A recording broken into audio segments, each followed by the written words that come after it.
Salut à tous, c'est Steven et je vous avais demandé il y a quelques jours sur Twitter de me poser des questions pour que je puisse y répondre dans cette vidéo. Et bah c'est parti, j'ai sélectionné les plus intéressantes et celles auxquelles j'avais pas encore répondu dans de précédentes vidéos. Donc allons-y. Première question de Guillaume qui me demande selon moi quel est le produit high-tech de 2016. Et bah c'est triste à dire mais le premier qui me vient à l'esprit comme ça c'est le Galaxy Note 7. Sur le papier il avait l'air excellent à un détail près qu'on connaît tous. Mais voilà, rarement une entreprise tech s'est pris un bad buzz aussi gros avec autant d'ampleur sur autant de temps, parce que ça a duré des mois et des mois cette affaire, ça a été repris partout dans énormément de médias, même des médias qui sont pas du tout tech d'habitude. Encore aujourd'hui les gens associent Samsung aux explosions et pas que pour les smartphones, et ça pour une image de marque ça peut vraiment être fatal, et d'ailleurs je pense que vous l'avez vu à la télé, Samsung s'est payé une énorme campagne de pub pour rassurer les gens sur la qualité de fabrication de ses smartphones, en vue du Galaxy S8 qui arrive, pour justement récupérer la confiance des gens. Donc voilà, c'est ce Note 7 qui m'est venu comme ça en premier pour le produit tech le plus marquant de 2016. Mais sinon en plus positif, ce qui m'a vraiment marqué sur cette année passée, ça a été les télé OLED. C'est une technologie incroyable, c'est magnifique. Si vous avez l'occasion d'en voir une en allant dans un grand magasin, allez jeter un œil, et en plus de ça vous aurez la télé OLED et sûrement d'autres modèles d'exposition à côté qui eux ne sont pas OLED, et vous verrez vraiment la différence, c'est une qualité incroyable. Malheureusement c'est super cher et j'attends avec impatience que ça baisse et qu'on puisse tous s'en acheter. Question suivante, on me demande justement dans quel domaine est-ce que je vois la technologie de demain la plus évoluer. Pour moi il y en a trois et je vais commencer par les drones. Donc rien que pour les livraisons par exemple, ça va bouleverser nos habitudes dans très peu de temps, dans moins de temps que ce qu'on l'imagine, et on sait qu'Amazon teste déjà ça en utilisation réelle en ce moment même. Donc voilà, être livré par un drone, je sens que ça va se démocratiser très rapidement. Ensuite, les objets connectés et les assistants personnels. Je pense que dans très peu de temps, ça va être tout à fait normal de parler à son assistant personnel et de lui dire bah je rentre à la maison, augmente le thermostat, allume la lumière, déclenche ma cafetière pour me faire mon café, remonte les volets, bref tout ça. Pouvoir avoir accès à ces fonctions de domotique avec son assistant personnel, ça va arriver très vite. Et puis troisième truc qui pour moi va bouleverser nos habitudes, c'est les voitures connectées. Donc aujourd'hui on a de plus en plus de tech à l'intérieur des voitures et bien évidemment les voitures autonomes. Voilà, j'attends de voir l'évolution de tout ça avec impatience. Question suivante qui nous vient de Mohamed, et tu me dis « Salut Steven, pour ton premier MWC, donc Mobile World Congress, quelles sont les choses marquantes que tu as pu voir? Est-ce que je compte faire plus d'events ?» Et tu me remercies pour mon boulot, c'est cool, merci. Donc de la vie générale, ce Mobile World Congress 2017, c'était une édition plutôt décevante. Il n'y a pas eu trop de grosses nouveautés vraiment intéressantes dont j'ai pu vous parler. À la base je voulais faire plus de vidéos sur le salon, finalement j'en ai fait qu'une seule sur les 5 smartphones que je trouvais plutôt intéressant de vous parler. Samsung n'a pas présenté son S8 donc il manquait une grosse annonce. Donc voilà, décevant sur la globalité, j'ai plus apprécié de pouvoir rencontrer les collègues, tout ça, discuter avec pas mal de monde que les nouveautés qui étaient présentées sur place. C'était cool mais pas incroyable non plus et surtout ça m'a pris énormément de temps pour pas grand chose au final.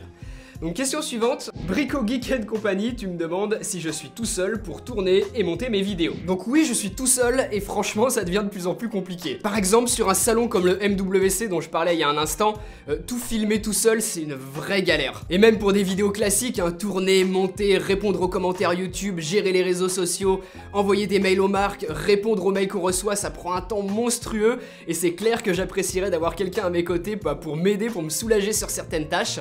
Mais actuellement, clairement, j'ai pas les moyens de payer quelqu'un pour ça. Ce qui me fait une super transition pour la question de Clément qui me demande est-ce que j'arrive à vivre convenablement de YouTube aujourd'hui? Donc oui, en étant tout seul, j'arrive à me payer convenablement. Je gagne pas autant que si j'avais un travail qui correspond aux études que j'ai faites, mais c'est pas grave du tout. Aujourd'hui, je fais un truc que j'adore, j'ai la chance de pouvoir vivre de ma passion, et rien que ça, c'est incroyable. Je pense qu'il y a très peu de gens qui peuvent en dire autant. Mine de rien, ça fait à peu près 5 ans que je fais des vidéos sur internet, un peu plus de 6 mois que je peux m'y consacrer à 100%. Donc pendant des années, j'ai fait des vidéos sur mon temps libre, à côté de mon travail et de mes études aussi. Et j'ai attendu que mes vidéos rapportent suffisamment avant de m'y mettre à 100%, et c'est d'ailleurs ce que je vous conseille. Ne vous lancez pas à fond sur YouTube sans déjà avoir une base solide sur laquelle vous appuyer, parce que en vivre ça prend du temps, vous risquez d'être déçu sinon, ou alors de finir à faire la mendicité en ouvrant un Tipeee parce que vous avez pas suffisamment d'argent pour vivre. On peut pas tout avoir tout de suite, ça prend du temps même si ça peut sembler facile. Donc voilà, je vous conseille vraiment de faire des vidéos premièrement sur votre temps libre, de continuer peut-être vos études ou votre travail, et une fois que vous commencez à avoir quelque chose de sérieux, vous pouvez vous consacrer à fond sur YouTube. C'est ce que je pense. On passe passe à la question suivante et Killer Angel qui me demande: est-ce que j'ai prévu de faire des featuring avec d'autres youtubeurs prochainement? Alors prochainement, non, tout simplement parce que j'ai rien de prévu comme ça. Et dans le futur, pourquoi pas, mais pas avec n'importe qui. J'ai pas envie de faire une vidéo en commun avec un youtubeur qui fait de la muscu, de la cuisine ou qui ouvre des cartes Pokémon ou je ne sais quoi d'autre, juste pour gratter de l'audience facile, ça m'intéresse pas. Si je fais une collaboration avec quelqu'un, je veux vraiment que ça apporte quelque chose. Donc ce sera quelqu'un qui est plus ou moins dans le même domaine que moi, qui parle de choses que je trouve intéressantes et surtout dont j'apprécie le travail. Du coup ça réduit la liste à très peu de gens, mais pourquoi pas, y en a que j'apprécie et avec qui ce serait un plaisir de faire une vidéo. Toujours sur Twitter, Rebeu du 9-3, magnifique pseudo. Tu me demandes quand est-ce que j'ai prévu de faire une vidéo setup 2017. Donc la dernière grosse vidéo setup que j'ai fait, elle date de l'été dernier en 2016. Et elle est encore d'actualité aujourd'hui, hein. Il y a très peu de choses qui ont changé. Et pour les nouveautés que j'ai ajoutées à mon setup, j'ai récemment fait une vidéo sur le matériel que j'utilise en ce moment. Donc je vous la mets juste ici en petite annotation cliquable ou dans la description de la vidéo. Vous la retrouvez aussi sur la chaîne YouTube bien évidemment. Et sinon vous avez toujours mon site de setup où je mets à jour le matériel que j'utilise pour la création de mes vidéos. Donc setup.73steven.fr, vous pouvez aller jeter un œil dessus. Ça me permet d'enchaîner avec la question de Yves qui me demande: est-ce que je pense rester chez Apple fin de l'année 2017? Et est-ce que je trouve qu'ils sont toujours aussi bons qu'avant? Donc niveau smartphone, oui. J'aime iOS et j'ai une expérience utilisateur et une stabilité que je ne retrouve pas sous Android, en plus de certaines applications iOS qui pour moi sont indispensables et pour lesquelles j'ai pas de vrai équivalent sérieux sous Android. Donc oui, je pense que je continuerai avec l'iPhone. Pour les ordinateurs par contre, là c'est beaucoup moins sûr, j'ai toujours avec moi un Mac Mini modèle 2012. Donc voilà, travailler sur ça aujourd'hui en 2017 pour de la production vidéo professionnelle comme je fais actuellement, c'est vraiment pas l'idéal. J'attendais un MacBook Pro vraiment convaincant et selon moi je l'ai pas eu. Donc c'est pour ça que je ne suis pas passé sur un nouveau MacBook. Et le Mac Pro, visiblement Apple n'a pas du tout l'air d'en faire sa priorité. C'est toujours l'ancien modèle et on n'a rien de nouveau à l'horizon. Pour répondre à ta question, je pense très clairement qu'Apple s'est rendu compte qu'ils arrivaient à vendre des millions et des millions d'iPhone très facilement.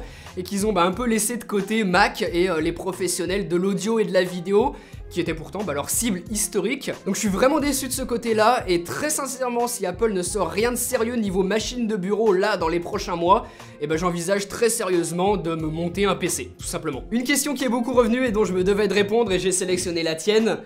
Pourquoi 0 vidéo sur le jailbreak? Les anciens se sont abonnés pour ça. Donc c'est vrai, je sais que j'ai eu 300 000, peut-être 350 000 abonnés rien qu'en faisant des vidéos sur le jailbreak iOS pendant près de 3 ans où je faisais que ça. Donc ça a été une grosse partie de la chaîne YouTube et j'ai petit à petit arrêté d'en faire pour aujourd'hui ne proposer plus du tout de vidéos sur le jailbreak pour plusieurs raisons.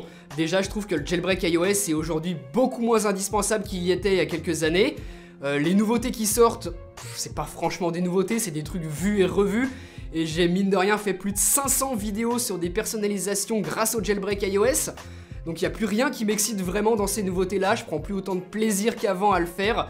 Tout simplement, ça m'intéresse moins et je préfère me concentrer sur ce que je fais actuellement qui me fait vraiment kiffer, où je prends vraiment du plaisir à faire ce type de vidéo. Voilà. Et je vais terminer avec la dernière question qui me vient de Alexis. Est-ce que je souhaite faire des rencontres abonnés? Si oui, quand? Au passage, je t'adore. Merci Alexis, et puis pour ce qui est de vous rencontrer, lorsque je vais quelque part, à un salon, à un événement, en général je vous préviens toujours à l'avance sur les réseaux sociaux. Donc là par exemple à Barcelone pour le Mobile World Congress, j'ai pu rencontrer certains d'entre vous et c'était vraiment sympa.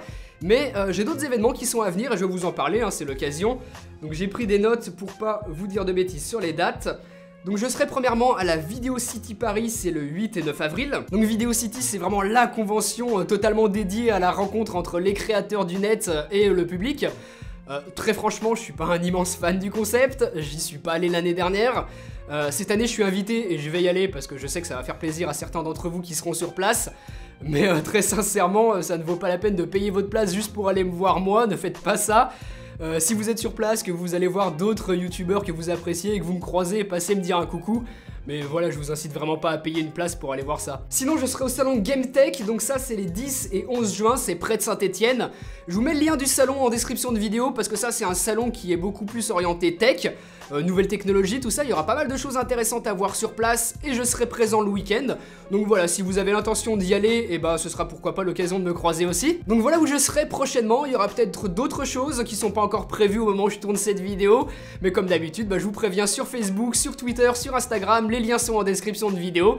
Donc suivez-moi, c'est le meilleur moyen pour être au courant, je ferai pas forcément une vidéo pour en parler. Bref, voilà les réponses aux questions que vous m'aviez posées. J'essaierai de faire ça un petit peu plus fréquemment, de moins espacer ce type de vidéo, parce que c'est quand même cool de pouvoir comme ça échanger. En attendant, abonnez-vous si vous voulez voir la suite, et puis moi je vous dis à très bientôt pour une prochaine. Allez, salut!